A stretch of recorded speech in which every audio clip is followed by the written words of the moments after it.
हर हर महादेव दोस्तों, एकाग्रता पूर्वक मंत्र जाप से योग सामर्थ्य। कौंडिन्यपुर में शंशागर नाम के राजा राज्य करते थे। वे प्रजापालक थे। उनकी रानी मंदाकिनी भी पतिव्रता धर्मपरायण थी, किंतु संतान न होने के कारण दोनों दुखी रहते थे। उन्होंने सेतुबंध रामेश्वर जाकर संतान प्राप्ति के लिए शिव जी की पूजा तपस्या करने का विचार किया। पत्नी को लेकर राजा रामेश्वर की ओर चल पड़े।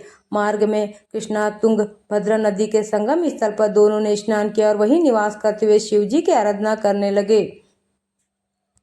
एक दिन स्नान करके दोनों लौट रहे थे कि अचानक राजा को मित्री सरोवर में एक शिवलिंग दिखाई पड़ा।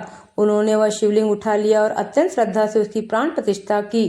राजा रानी शिव जी की पूजा अर्चना करने लगे। संगम में स्नान करके इस संगमेश्वर महादेव की पूजा करना उनका नित्य क्रम बन गया। एक दिन कृष्णा नदी में स्नान करके राजा शंशागर सूर्य को अर्घ्य देने के लिए अंजलि में जल ले रहे थे। तभी उन्हें एक शिशु मिला। राजा ने सोचा कि जरूर मेरे शिव जी की कृपा से ही मुझे इस शिशु की प्राप्ति हुई है। वे अत्यंत हर्षित हुए और अपनी पत्नी मंदाकिनी के पास जाकर उसको सब वृत्तांत सुनाया। वह बालक गोद में रखते मंदाकिनी के स्तनों से दूध की धारा बहने लगी। रानी मंदाकिनी बालक को स्तनपान कराने लगी। धीरे धीरे बालक बड़ा होने लगा। वह बालक कृष्णा नदी के संगम स्थान पर प्राप्त होने के कारण उसका नाम कृष्णागर रखा गया। राजा रानी कृष्णागर को लेकर अपनी राजधानी कौंडिन्यपुर में लौट आए। ऐसे देवी बालक को देखने के लिए सभी राज्य निवासी राजभवन में आए। बड़े उत्साह के साथ समारोह पूर्वक उत्सव मनाया गया। जब कृष्णागर 17 वर्ष का युवक हुआ तब राजा ने अपने मंत्रियों को कृष्णागर के लिए उत्तम वधू ढूंढने की आज्ञा दी, परंतु कृष्णागर की योग्य वधू उन्हें कहीं भी न मिली। उसके बाद कुछ ही दिनों में रानी मंदाकिनी की मृत्यु हो गई। अपनी प्रिय रानी के मर जाने का राजा को बहुत दुख हुआ। उन्होंने वर्ष भर श्राद्धादि सभी उत्तर कार्य पूरे किए और अपनी मदन पीड़ा के कारण चित्रकूट के राजा भूध्वज की नव यौवन कन्या भुजावती के साथ दूसरा विवाह किया। उस समय भुजावती की उम्र 13 वर्ष की थी और कृष्णागर राजा संसागर का पुत्र की उम्र 17 वर्ष। एक दिन राजा शिकार खेलने राजधानी से बाहर गए हुए थे। कृष्णागर महल के प्रांगण में खड़े होकर पतंग उड़ा रहा था। उसका शरीर अत्यंत सुंदर व आकर्षक होने के कारण भुजावंती उस पर आशक्त हो गई। उसने एक दासी के द्वारा कृष्णागर को अपने पास बुलवाया और उसका हाथ पकड़कर कामेक्षा पूर्ति की मांग की। तब कृष्णागर ने कहा, हे माते, मैं तो आपका पुत्र हूँ और आप मेरी माता है, तो आपको यह शोभा नहीं देता। माता होकर भी पुत्र से ऐसा पाप कर्म करवाना चाहती हो। ऐसा कहकर गुस्से से कृष्णागर वहां से चला गया। भुजावंती को अपने पाप कर्म पर पश्चाताप होने लगा। राजा को इस बात का पता चल जाएगा, इस भय के कारण वह आत्महत्या करने के लिए प्रेरित हुई, परंतु उसकी दासी ने उसे समझाया, राजा के आने के बाद तुम ही कृष्णागर के खिलाफ बोलना शुरू कर दो। उसने मेरा सतीत्व लूटने की कोशिश की। यहाँ मेरे सतीत्व की रक्षा नहीं हो सकती। कृष्णागर बुरी नियत का है। ऐसा वैसा आपको जो करना है सो करो, मेरी तो जीने की इच्छा नहीं। राजा आने के बाद रानी ने सब वृत्तांत इसी प्रकार राजा को बताया। राजा ने कृष्णागर की ऐसी हरकत सुनकर क्रोध के आवेश में अपने मंत्रियों को उसके हाथ पैर तोड़ने की आज्ञा दे दी। आज्ञा अनुसार वे कृष्णागर को शमशान में ले गए, परंतु राजसेवकों को लगा कि राजा ने आवेश में आकर आज्ञा दी है, कहीं अनर्थ न हो जाए, इसलिए कुछ सेवक पुनः राजा के पास आए। राजा का मन परिवर्तित करने की अभिलाषा से वापस आए हुए कुछ राजसेवक और अन्य नगर निवासी अपनी आज्ञा वापस लेने के राजा से अनुनय विनय करने लगे, परंतु राजा का आवेश शांत नहीं हुआ और फिर से वही आज्ञा दी। फिर राजसेवक कृष्णागर को शमशान में चौराहे पर ले गए, सोने के चौरंग चौकी पर बिठाया और उसके हाथ पैर बांध दिए। यह दृश्य देखकर नगरवासियों की आंखों में दयावश आंसू बह रहे थे। आखिर सेवकों ने आज्ञाधीन होकर कृष्णागर के हाथ पैर तोड़ दिए। कृष्णागर वही चौराहे पर पड़ा रहा। कुछ समय बाद देवयोग से नाथ पंथ के योगी मच्छेंद्र नाथ अपने शिष्य गोरखनाथ के साथ उसी राज्य में आए। वहां लोगों के द्वारा कृष्णागर के विषय में चर्चा सुनी, परंतु ध्यान करके उन्होंने वास्तविक रहस्य का पता लगाया। दोनों ने कृष्णागर को चौरंग पर देखा, इसलिए उसका नाम चौरंगी नाथ रखा। फिर राजा से स्वीकृति लेकर चौरंगी नाथ को गोद में उठा लिया और बद्रिका आश्रम गए। मच्छेंद्र नाथ ने गोरखनाथ से कहा, तुम चौरंगी को नाथ पंथ की दीक्षा दो और सर्व विद्याओं में इसे पारंगत करके इसके द्वारा राजा को योग्य सामर्थ्य दिखाकर रानी को दंड दिलवाओ। गोरखनाथ ने कहा, पहले मैं चौरंगी का तब सामर्थ्य देखूंगा। गोरखनाथ के इस विचार को मच्छेंद्र नाथ ने स्वीकृति दी।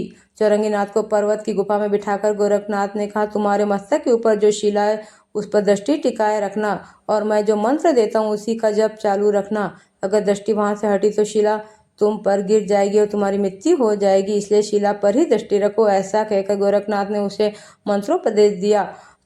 और गुफा का द्वार इस तरह से बंद किया कि अंदर कोई वन्य पशु प्रवेश न करे। फिर अपने योग बल से चामुंडा देवी को प्रकट करके आज्ञा दी कि इसके लिए रोज फल लाकर रखना ताकि यह उन्हें खाकर जीवित रहे। उसके बाद दोनों तीर्थ यात्रा के लिए चले गए। चौरंगीनाथ शिला गिरने के भय से उसी पर दृष्टि जमाए बैठे थे। फल की ओर तो कभी देखा ही नहीं, वायु भक्षण करके बैठे रहे। इस प्रकार योग साधना से उनका शरीर क्रश हो गया।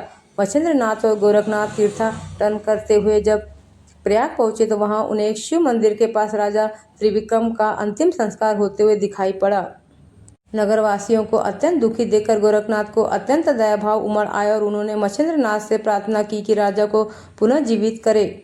परंतु राजा ब्रह्मस्वरूप में लीन हुए थे, इसलिए मच्छिंद्रनाथ ने राजा को जीवित करने की स्वीकृति नहीं दी। परंतु गोरखनाथ ने कहा, मैं राजा को जीवित करके प्रजा को सुखी करूंगा। अगर मैं ऐसा नहीं कर पाया तो स्वयं देह त्याग दूंगा। प्रथम गोरखनाथ ने ध्यान के द्वारा राजा का जीवन काल देखा तो सचमुच वह ब्रह्मा में लीन हो चुका था। फिर गुरुदेव को दिव्य वचन की पूर्ति के लिए गोरखनाथ प्राण त्याग करने के लिए तैयार हुआ। तब गुरु मच्छिंद्रनाथ ने कहा, राजा की आत्मा ब्रह्मा में लीन हुई है तो मैं इसके शरीर में प्रवेश करके 12 वर्ष तक रहूंगा। बाद में मैं लोक कल्याण के लिए मैं मेरे शरीर में पुनः प्रवेश करूंगा। तब तक तू मेरा यह शरीर संभाल कर रखना। मच्छिंद्रनाथ ने तुरंत देह त्याग करके राजा के मृत शरीर में प्रवेश किया। राजा उठकर बैठ गए। यह आश्चर्य देखकर सभी जनता हर्षित हुई। फिर प्रजा ने अग्नि को शांत करने के लिए राजा का सोने का पुतला बनाकर अत्यंत संस्कार विधि की। गोरखनाथ की भेंट शिव मंदिर की पुजारी से उन्होंने उसे सब वृत्तांत सुनाया और गुरुदेव का सिर 12 वर्ष तक सुरक्षित रखने योग्य स्थान पूछा।